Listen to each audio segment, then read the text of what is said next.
Before I continue on the series I've been doing about the power of our words, I want to take a little bit of a break this week because tomorrow is Memorial Day.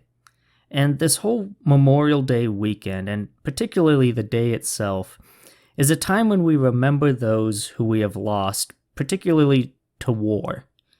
And I'm lucky enough to have not lost anybody to war, and I'm very thankful for all the lives that have been given that I have not had to experience that loss. But there is always loss in the world. And I'm sure that each and every one of you out there who is listening to this has experienced loss in some way.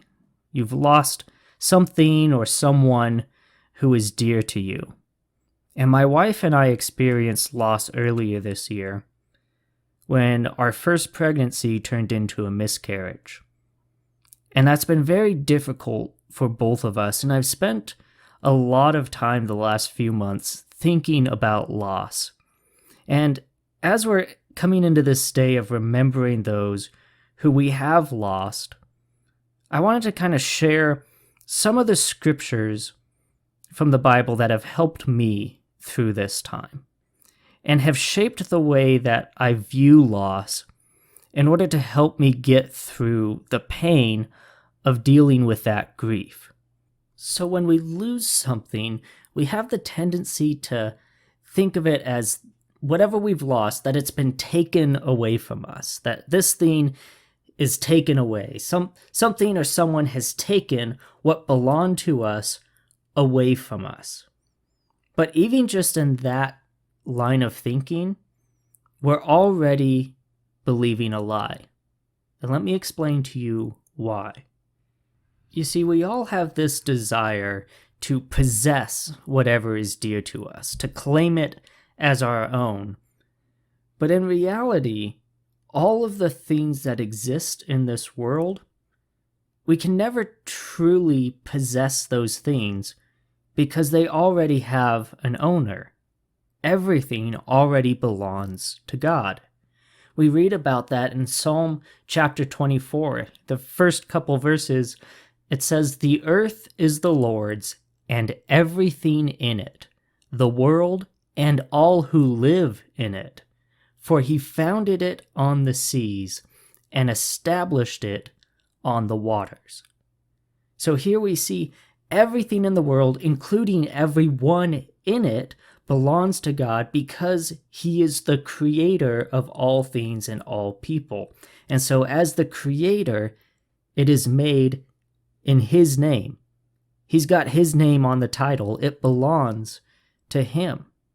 And we can see that reality being recognized when we look in the book of Job and how Job reacted to all that he lost.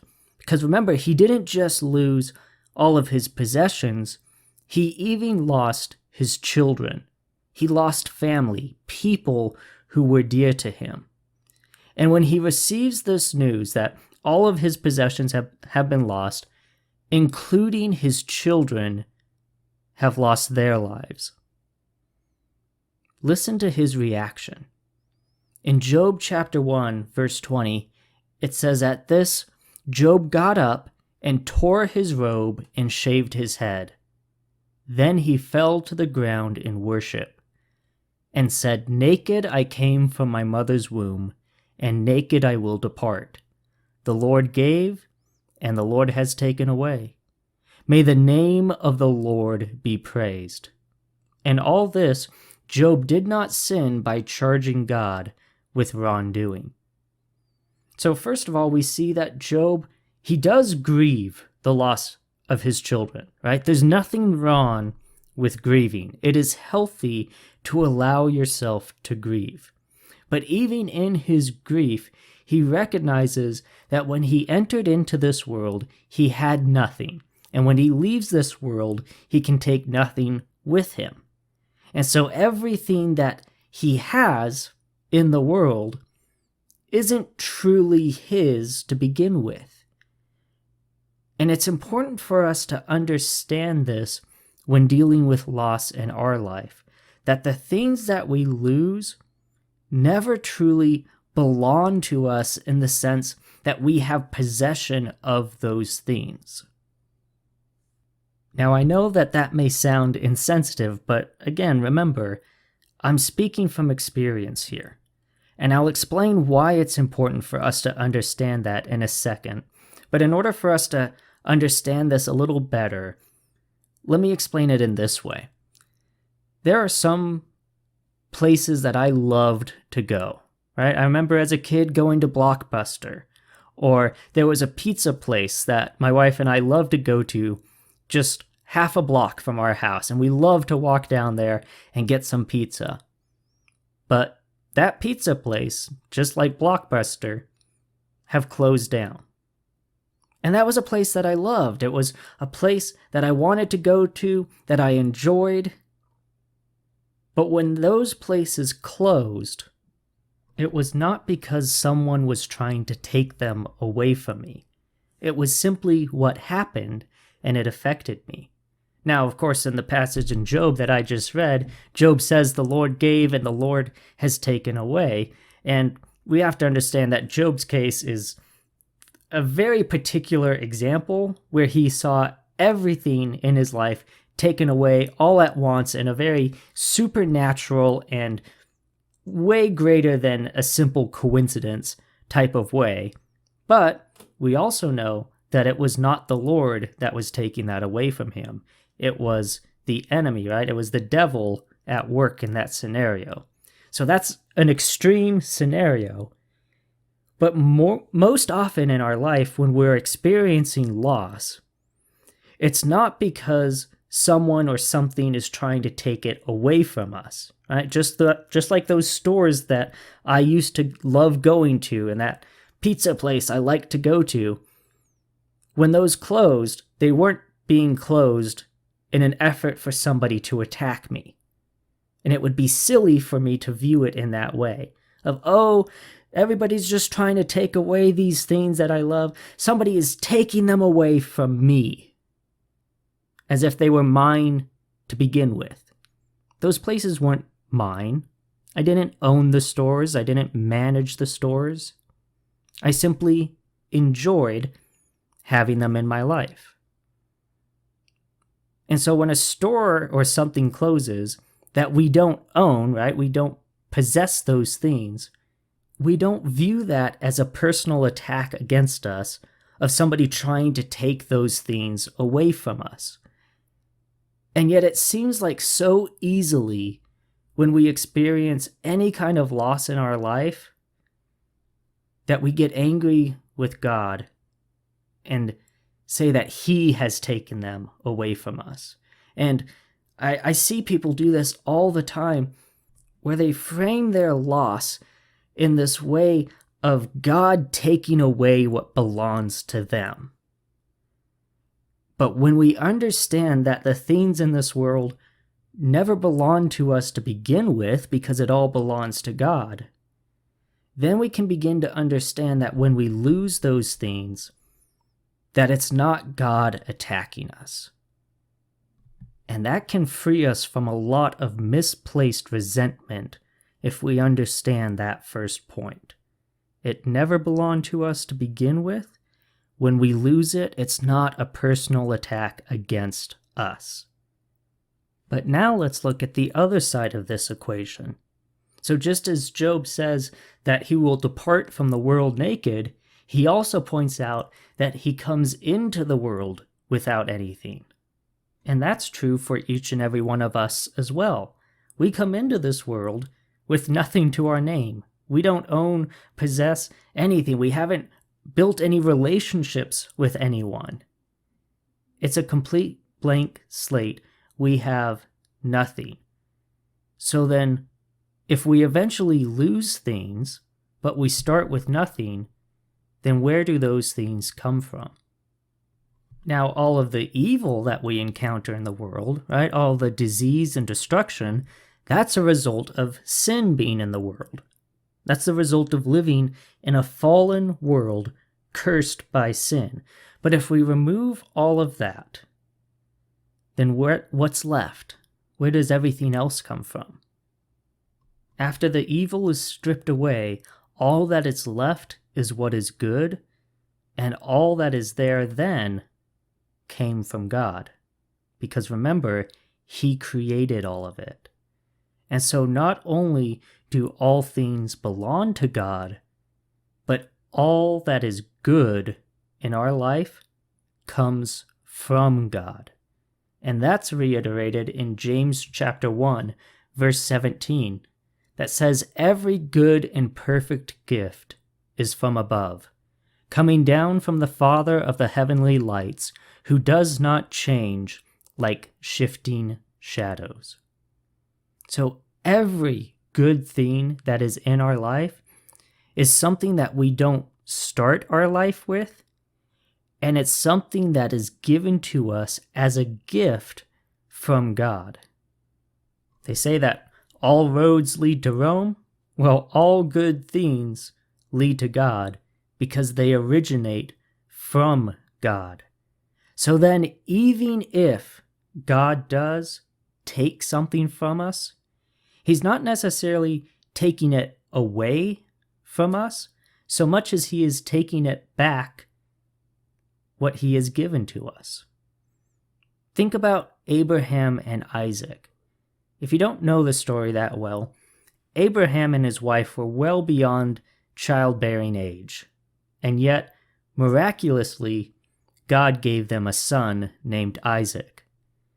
And in Genesis chapter 22, God calls for Abraham to sacrifice Isaac to him. And so Abraham collects all of the wood and the fire that they will need, and he takes his son Isaac up to a mountain to sacrifice him.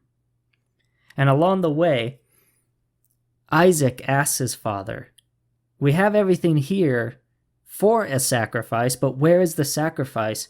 And Abraham responds by saying that God will provide the sacrifice.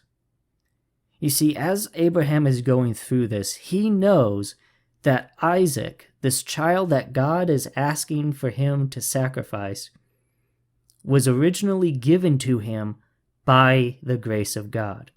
And of course, the story ends by God providing a ram to be sacrificed in place of Isaac so that Isaac doesn't need to be sacrificed. But God tests Abraham in this way to make sure that Abraham is serving God not just because of what God can give him, but because of who he is. And he wants to make sure that Abraham is serving God for the right reasons. And now that God has given him the gift of his son Isaac, God wants Abraham to realize that that gift of Isaac should not be seen as greater than God as the one who gave that gift. The gift is never more important than the one who gives it. And we need to make sure that we don't act that way with God, where we're more focused on the gift than the gift giver. And boy, we hate it when people act that way anywhere else in our world, right? That's where the term gold digger comes from, right?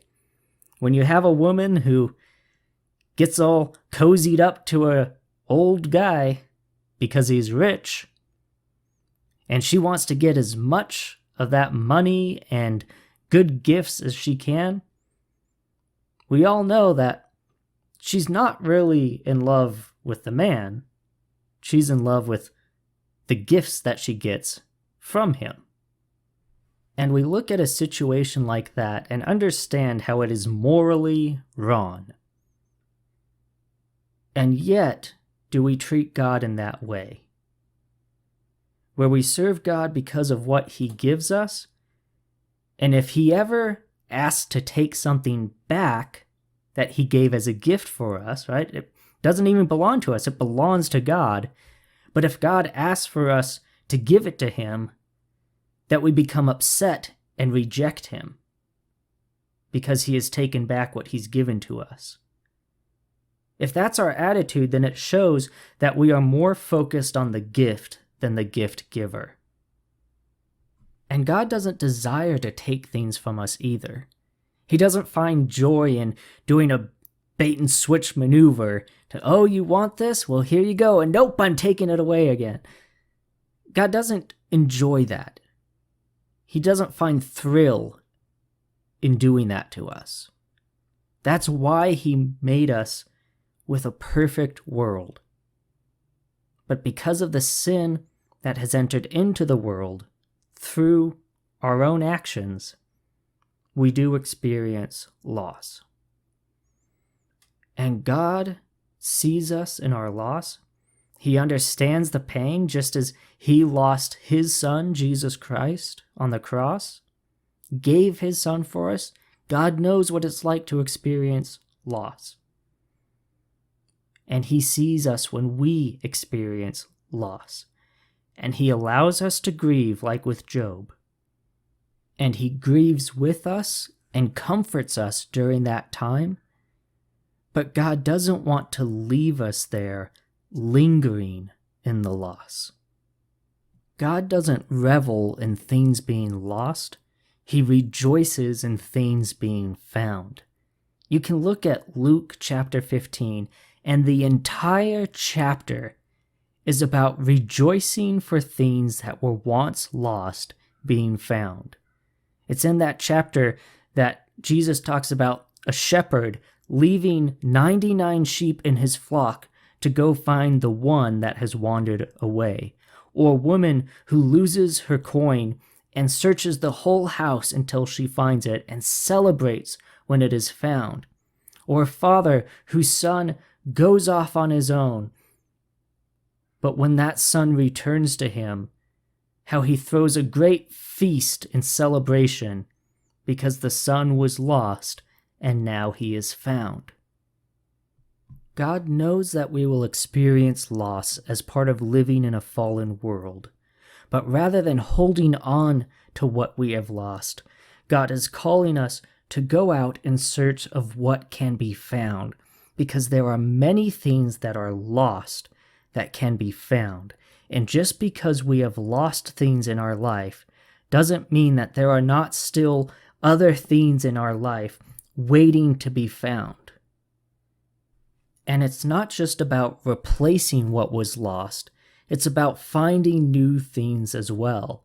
If we go back to the example of Job, people often reference how Job lost his children. And sure, at the end of Job, it says that he then had more children than he had before, and people will point out, well, those new children don't replace the ones who are lost. But remember, Job had all of the new children and was reunited with those he lost when he went to heaven. It wasn't about the new children replacing the old. It was about remembering the time that he had with his children before and knowing he was going to see them in heaven, but now also having other children that he could be with during the rest of his years on earth. It's not just about replacing what was lost, but usually we can become so focused on what was lost and try to hold on to it that we miss so many things waiting to be found, because we're too focused on the grief of what has been lost. There's an excellent episode of the TV show MASH, and I'm sure many out there are familiar with that show or have at least heard of it. But if you haven't heard anything about the show, it's about an army surgical hospital. And there's this one episode where this man comes in who is wounded, this soldier who's wounded. And the surgeon, Major Winchester, is able to save this man's leg. They thought he was going to lose a leg, but because of Winchester's great skills, the leg was saved. And he's sharing this news with the wounded soldier after, he's in the recovery process and he's awake and all of that. That you were going to lose your leg, but I saved it. And the only slight inconvenience of lasting effect that you'll have is a little bit of bad coordination in your right hand. That's it. That's all it's going to be. And when he's sharing the news to this man, the man is devastated. And you come to find out later on that the man was a concert pianist. And so he didn't care that his leg had been saved, because his whole purpose was to make music with his hands. And he even contemplates taking his own life because his purpose is gone in his mind. That was what he had, that was his gift, and he's lost it. And through the course of the episode, Major Winchester shows this man that even though he has lost that coordination in his right hand, that he still has so much more potential. And he brings to him some music that was written by a man who lost his right hand in World War I, and he composed music, piano music, to be played with the left hand only. And Winchester uses this to show the man that even though he has lost something that he once had, that use in his right hand, that he still had potential. His life still had potential. As he says, the gift was not in your hands. And there was still so much more that life could give him if he just moved forward. And I think that's a lesson that God tries to teach so many of us when we are experiencing loss, when we are going through grief. That he's trying to tell us that just because we have lost something doesn't mean that there is nothing left that God is trying to give to us. And God is still trying to give to us. But we have to let him take us through the journey of finding those things. And if we're too busy holding on to things that we have lost, and we've already lost it, we can't get it back, but we still sometimes try to hold on to it anyway. But while we are holding on to those things, our hands are too busy holding on to those things to receive anything new. And in order for us to receive what God has for us next, we first need to let go of what we're holding on to. Because while we're carrying all of that baggage, our hands are full and not able to receive anything new. And so to receive that new gift, we need to let go of what we're holding on to. Let go of what we have lost, that never even truly belonged to us to begin with.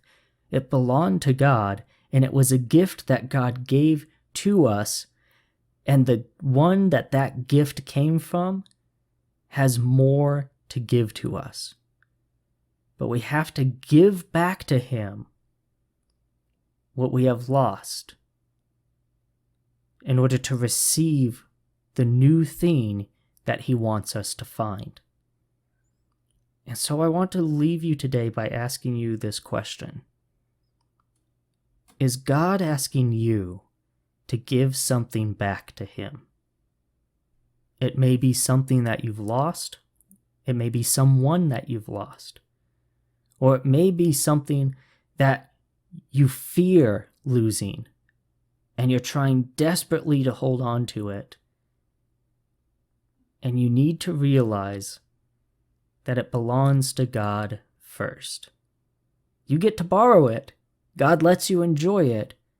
But ultimately, it's God's. And you need to give that thing back to God so that your hands can be open to receive what he is trying to give you now. Don't let yourself be overcome from the grief of loss, but keep your hands open to receive new blessings, new gifts, and new life from the one who gives all good things. And that's today's Sermon in the Pocket. As always, if you have any comments or questions for me, I'd love to hear from you. You can reach me either through the Sermon in the Pocket Facebook page, or you can also email me directly at sermoninthepocket@gmail.com. And wherever you're listening to this, I encourage you to like it, share it, all of those things that help boost it and all of the algorithms that are out there. And I do have a Patreon if you want to support this ministry financially. Just Sermon in the Pocket on Patreon. I don't plug it too much because I don't really like to, but I know sometimes you're interested in how to support me financially, so that is out there as well. But until next time, I appreciate you taking the time to listen. I pray that God has spoken to you through this message, and I pray that God will bless you as you go throughout your day. And I hope that you listen in again next week as we pick back up the series on the power of our words. So thank you again for listening.